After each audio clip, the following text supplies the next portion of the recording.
Košarkarsko igrišče, notranja kuhinja, ki je hkrati zunanja, vijugasti hodnik s krivimi vrati, dimnik imenovan trocevka, gugalnica v pisarni. Dom družine Klavžar je poln posebnosti in dokazov ustvarjalnosti, ampak vse je pisano na kožo družinskim članom, ki upravičeno uživajo v njem. Vzpetina nad Logatcem, lokacija in pol. Lastnica je iz Danske, on je iz Slovenije. Skupaj sta postavila tole izjemno hišo, ki navdušuje z volumni, s čistimi linijami, predvsem pa je očarljiva njuna skladna energija. Gospod Gašperič, povejte mi, kakšna so vaša običajna izhodišča pri snovanju hiš in kakšne so bile tukaj želje, prihajalo do kakšnih razhajanj? Običajno se trudimo hišo narediti čim manjše otroške sobe, več funkcionalne prostore, medtem ko tukaj, kjer so družina Klavžar hišo predtem že imela in je bila njihova potreba, da po večjih prostorih. Hiša je prostorna, kar so dosegli z razdelitvijo na več povezanih enot namesto enega prevelikega objekta. Tako da, ko smo poskušali to spraviti najprej v en volumen, je bila ta hiša tako neproporcionalno velika za to okolje, tako da smo potem razdrobili. Dobili smo hišo za dva, za starše, otroško hišo, ki bo nekoč postala tudi soba oziroma hiša za goste in pa domačo pisarno za Heidi. Hiši smo želeli dati nekaj tega skandinavskega pridiha, Heidi je z Danske, tako da je večina sten notri oblečena v ta belo oljen les.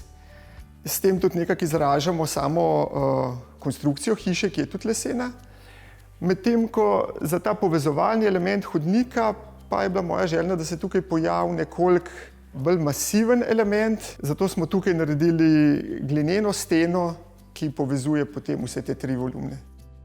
Posebnost te stene oziroma hodnika je v tem, da ni raven, temveč nekoliko vijugast, ukrivljen. Mislim, nisem lih rekla tako v hodniku, da bo to valovit. Jaz sem sam rekla, da bi rada imela nekaj, ki je v krogu. Če potuješ v Aziji, vidiš veliko take vrate ali stvari, ki so okrogle in to mi je bil zelo všeč. In to sem sam rekla Matej, da če bi se dala nekjer dobiti nekaj tole okrogel, valovit, da ni vse tak kockast, potem bi to mi všeč. In je se potrudil in ne najdel, mi zdi zelo lep način to peljati v hišo. Kdo pri tej hiši toliko kuha? Ker vidi se, da je tale centralni dnevni prostor zasnovan okrog velikega kuhališča, okrog peke, kamina in po domače šporgeta. Kuhava, zdaj, če govorimo o naju oba, s tem, da sva naredila prostor, da so lahko pomočniki vsi, ki pač imajo za to voljo in željo in če je večja družba, rabiš več rok. Tako da ta delovni pult je namenjen, da recimo lahko pripravlja 5, 6, 7 ljudi, imamo 3 otroke, ki radi pomagajo. Povejte mi, kaj so te 3 velike cevi, kateri izpuhi oziroma izpusti so to?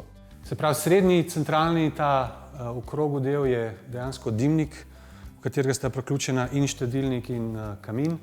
Desno od njega, ta ožji, manjši, je odvod toplega zraka prav za te poletne tople dni, ko noter kurimo kamin in praktično ne želimo prostora pregrevati. Medtem ko levo je pa, da bo pač trocevka, smo pa oblekli en nosilen steber v podoben material, kot sta ta dva. V dnevnem prostoru je veliko okno, pravzaprav nekakšna niša, ki vabi k posedanju, opazovanju in branju. Po stopnicah se vzpnemo v gornjo etažo in pri tem ne moremo mimo lične pletene mreže. In ta galerija bi bila preprosto preveč zaprta, če bi jo zapeljali s kakršnokoli ograjo, tako da smo se namesto tega odločili rajši narediti mrežo. Glede na to pa, da smo na idrijskem področju, je to mrežo spletla moja kolegica, arhitektka Anja Petek, v obliki idrijske čipke. To je tudi njen dizajn. Opišite mi še prosim tele zgornje prostore, ki so nekakšne majhne pisarne, pa hkrati mala telovadnica. Kakšna je tukaj zdaj funkcija? To je multipraktik, pravzaprav v teh prostorih lahko dva delata, drugače je to mini fitness, predvsem za ženski del naše družine, kjer slišimo dostikrat muziko in ritem in različne vadbe. Imamo pa tudi eno masažno mizo, kjer včasih po športu je treba malo mišice sprostiti, včasih prije kakšna poškodba, in potem jaz malo pomagam. Sobe za njune 3 otroke sta Heidi in Dare zasnovala tako, da so prostorne. Dare, kaj pa najdemo v spodnjih prostorih? Tam ste, se mi zdi, malo bolj vi doma, ne? To je bistveni del hiše, definitivno. Beseda garaža je tipično povezana s tem, da avto parkiraš noter in tako naprej. Mi to ne delamo, ker imamo nek nastrešek. Noter imamo kolesarnico oziroma kolesa, prostor, kjer se da tudi kot nek fitness tipa kolesarjenje na trenažerju uporabljati. In drug del, ki nam je prej manjkal, je pa klet, ki je nekako naravno v hribu, v zemlji. In mi imamo zadnji del hiše, v bistvu kopan, tega pod nami. In tam je izven tega našega toplotnega izolacijskega ovoja en prostor, ki je špajza, shramba, kakorkoli to imenujemo. Ko stopimo iz hiše, pa nas preseneti prostor za igranje košarke.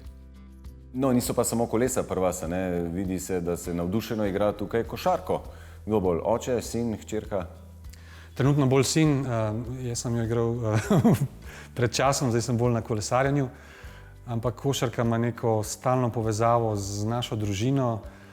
Tudi zdaj fantje, ki prihajajo na obisk k naši družini, s hčerama, so košarkaši in tako naprej. In je ta, mi ga imenujemo the cage, kot kletka, prostor, kjer se pač včasih zgodijo kakšni spopadi košarkarski na domačem terenu, tako kot rečemo. Na terasi ne manjka prostora za počitek in druženje. Nekateri deli opreme imajo tudi dvojno funkcijo. Za ležati, za sedeti in hkrati za shranjevati stvari, ki jih običajno imamo zunaj, blazine in podobne zadeve.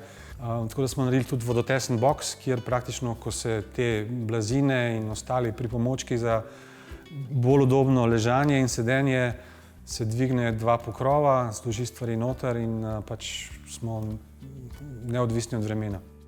Dom družine Klavžar je torej res dobro načrtovana in njihovim potrebam prilagojena hiša. Ena od posebnosti pa je nekaj, kar je Heidi Klavžar prinesla iz rodne Danske. In potem je ena škatla tam pri vhodu. So bili v kuhne v stare čase na Danskem, se noter. In če si začel nekaj kuhati, recimo mlečni riž, začneš, ko dobro se vre, da so ta sanon noter pokriješ, prideš nazaj ura pa pol kasneje in je kuhan. Kdaj se pa to kuha? Kdaj? Ja, mislim, posebej za Božič imamo mi to. Mi imamo to 23. Jemo toplo, sa cimet in sladkor in maslo gor. In to, ki ostane, se potem za mantelj in smetana naslednji dan poje.